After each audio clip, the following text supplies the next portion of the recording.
नमस्कार दोस्तों, स्वागत है आप सभी का दी नॉलेज क्लासरूम के सोशल मीडिया प्लेटफॉर्म पर। दोस्तों, हम अपने इस सीरीज के अंदर इतिहास से संबंधित जो टॉपिक है उनको कवर करने लग रहे हैं।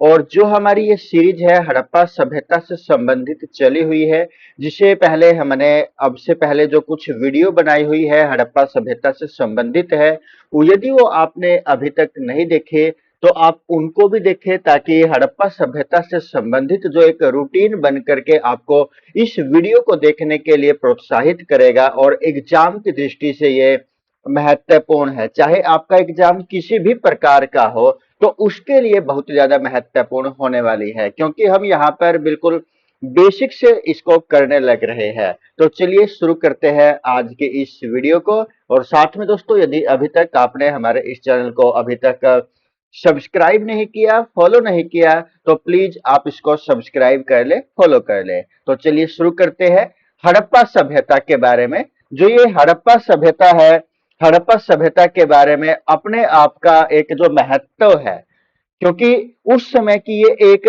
नगरीय अर्थव्यवस्था रही है। और उस समय प्राचीन समय के दौरान इस प्रकार की व्यवस्था रहना अपने आप में बहुत ही ज्यादा महत्वपूर्ण हो जाता है। तो हम यहाँ पर आज की इस वीडियो में हड़प्पा सभ्यता के लोगों के आर्थिक जीवन के बारे में जानने वाले हैं। उनकी आर्थिकी के बारे में, उनकी अर्थव्यवस्था के बारे में हम यहाँ पर जानने वाले हैं।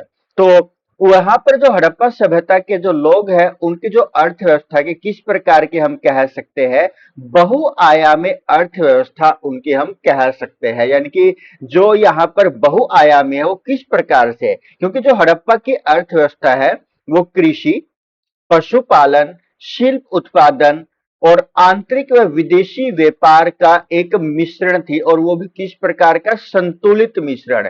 यानी कि मुख्यतः वो कृषि भी किया करते थे, पशुपालन भी किया करते थे, शिल्प उत्पादन भी और व्यापार भी वो किया करते थे।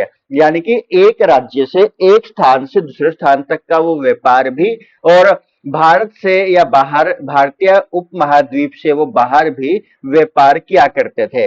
यह कि हमने यहाँ पर अफगानिस्तान के बारे में पढ़ा है, जहां से वो व्यापार करते थे। यानी कि जो वर्तमान भारत है उससे बाहर भी वो व्यापार किया करते थे। तो इसके कारण से जो यहाँ की जो अर्थव्यवस्था है, जिसको हम यहाँ पर बहुआयामी अर्थव्यवस्था का नाम दे सकते हैं।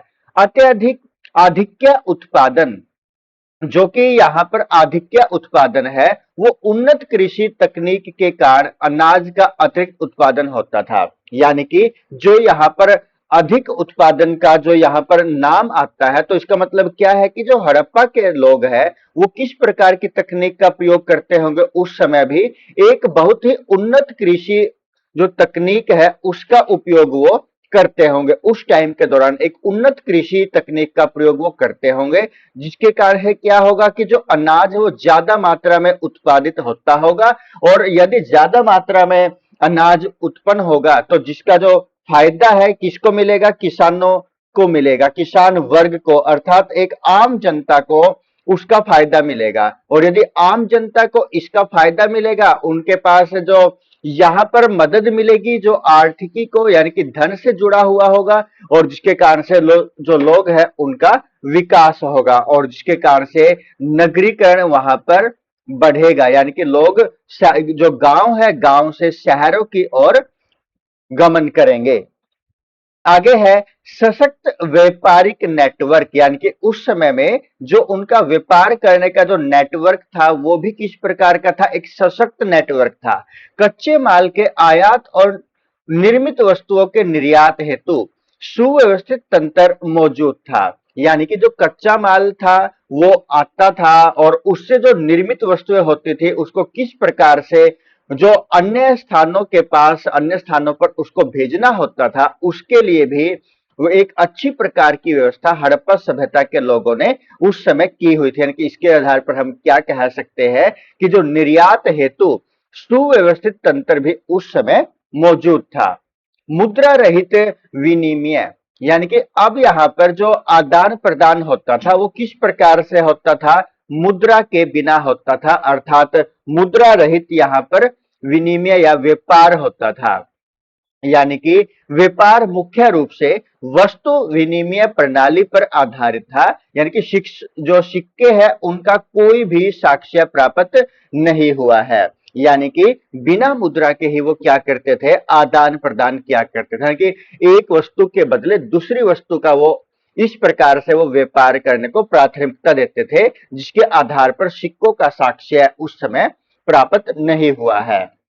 शिल्प विशेषज्ञता, यानी कि यहां पर लोगों के अंदर एक और बात देखने पर आती है कि उनके अंदर क्या था, स्किल हो सकता है, योग्यता या कुशलता यदि हम इसको बोले तो उन लोगों के अंदर देखने को मिलती है, जैसे कि मनके बनाना, क्योंकि इस जगह जगह पर मनके बनाने के जो कारखाने हैं, मोहरे तराशना, यानी कि बहुत ही जो गहराई से मोहरों को तराशा जाता था, बनाया जाता था, धातु को जो ढलाई की जाती थी धातुओं की, वो भी एक अच्छी प्रकार की जो टेक्नोलॉजी है उस समय प्रयोग की जाती थी।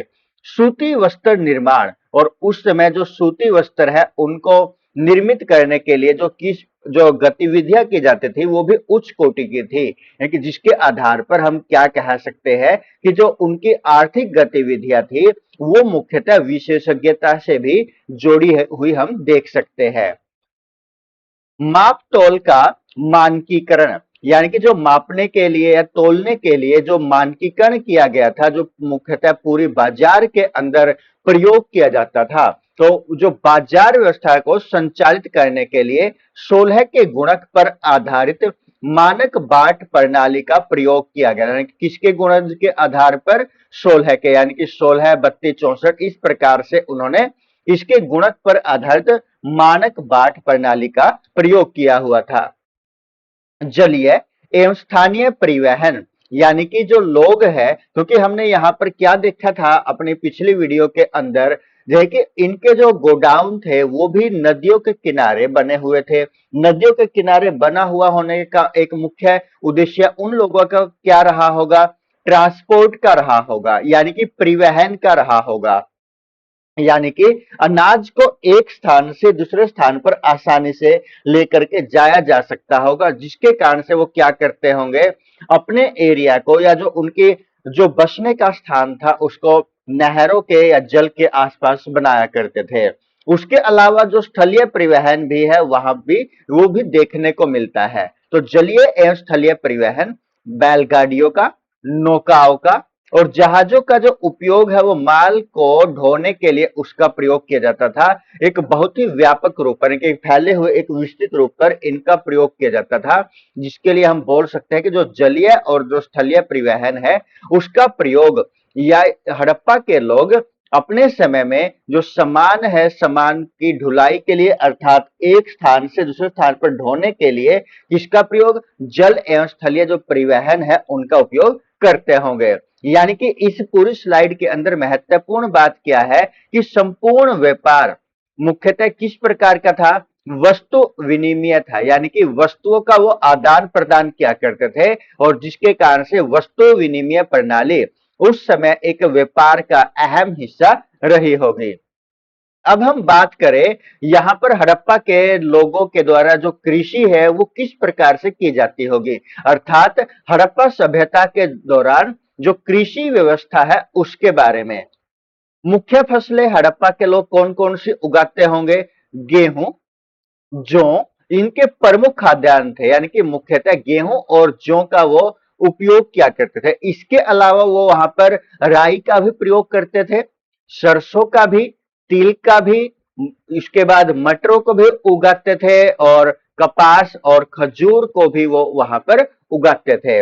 यानी कि यदि हम यहाँ पर देखें, गेहूं और जौ के अलावा जो वो उस समय उगाते थे, जिसका वो उपयोग किया करते थे, राई का उपयोग, सरसों का, तिल का, मटर, कपास या खजूर भी वो उस समय उगाते थे।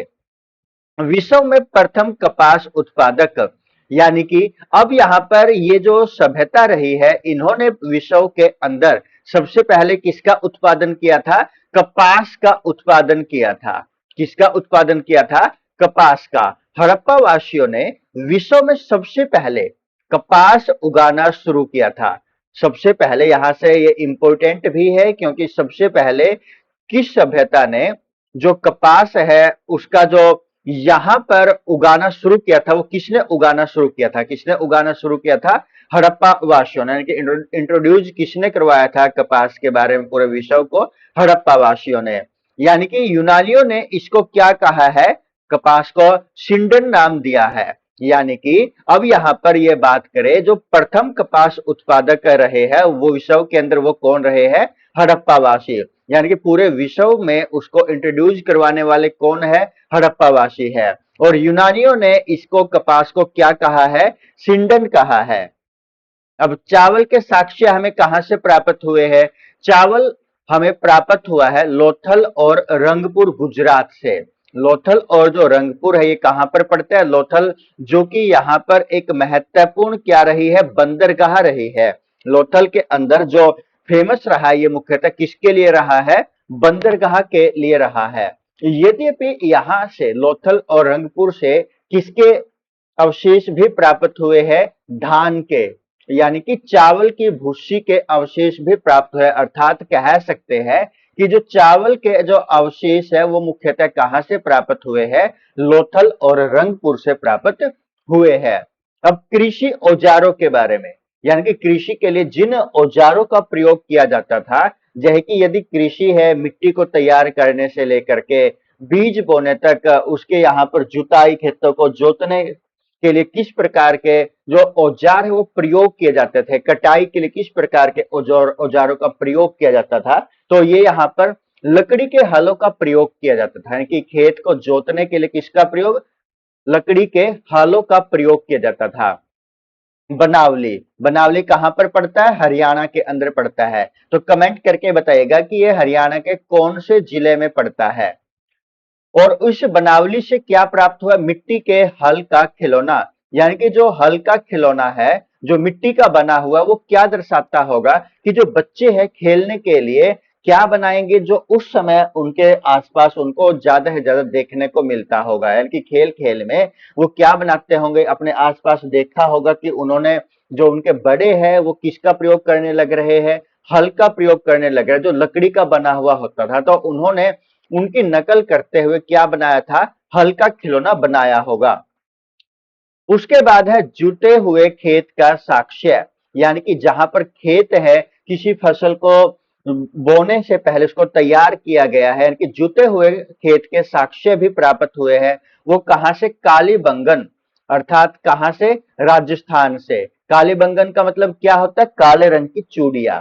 राजस्थान से एक साथ दो फसल उगाए जाने वाले जुटे हुए खेतों के साक्ष्य प्राप्त हुए। यानी कि कितने? एक साथ दो फसलें उगाई गई होगी, तो ये साक्ष्य कहां से प्राप्त हुए? कालीबंगन, राजस्थान से प्राप्त हुए हैं।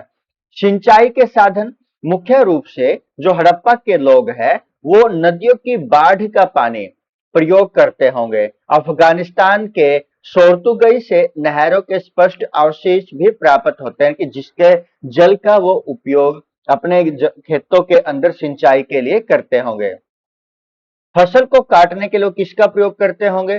फसल काटने के लिए पत्थर के हाशिए का प्रयोग किया करते होंगे। यानी कि जो पत्थर के हाशिए थे उनका प्रयोग वो किसके लिए करते थे? फसल को काटने के लिए इसका प्रयोग करते थे। अब हम बात करें पशुपालन के बारे में। यानी कि जो हड़प्पा के लोग हैं उस समय यदि कृषि करते होंगे, तो कृषि करेंगे तो इसका मतलब वो क्या भी करेंगे? पशुओं को भी पालेंगे। और यदि पशुओं को पालेंगे तो पशुओं के पालने के लिए उनको, जब वो कृषि करने लग रहे हैं, पशुओं के लिए भी उनको चारा उगाना पड़ेगा। और यदि वो कृषि करने लग रहे हैं तो उनको उस कृषि की देखभाल के लिए एक निर्धारित स्थान को भी छांटना पड़ेगा। और यदि वो निर्धारित स्थान को छांटेंगे तो इसका मतलब क्या है कि उनको अपनी फसल की देखभाल के लिए क्या करना पड़ेगा? कुछ समय के लिए, वहां पर कुछ महीनों के लिए देखभाल के लिए उस स्थान पर रहना पड़ेगा। अब जब वो वहां पर रहेंगे तो कुछ ना कुछ जानवर ऐसे होंगे जो उनके पास रहने भी लग गए होंगे। मान लीजिए कि कुछ ना कुछ जो डॉग्स है, यानी कि कुत्ते हैं, या इसके अलावा जो भेड़ बकरी है इत्यादि इत्यादि, वो उनके पास रहने शुरू हो गए होंगे और जिसके आधार पर उन्होंने इनको पालतू बना लिया होगा। तो अब आप कमेंट करके बताइएगा कि मानव के द्वारा सबसे पहले किस जंतु को पालतू बनाया गया था? तो अब हम पशुपालन के बारे में, हड़प्पा के लोगों के बारे में जानते हैं। तो यहाँ पर जो हड़प्पा के जो लोग हैं वो क्या करते हैं, मुख्य पशुपालन उनका क्या क्या रहा होगा। कुब्बड़ वाला सांड उनका जो महत्वपूर्ण पशुओं में शामिल आता है, वो कौन आता है, कुब्बड़ वाला सांड। उसके बाद गाय, भैंस, भेड़, बकरी, सुअर, कुत्ते और बिल्ली, इनको भी यहाँ पर इन्होंने पशुओं के रूप में पालना शायद शुरू किया होगा।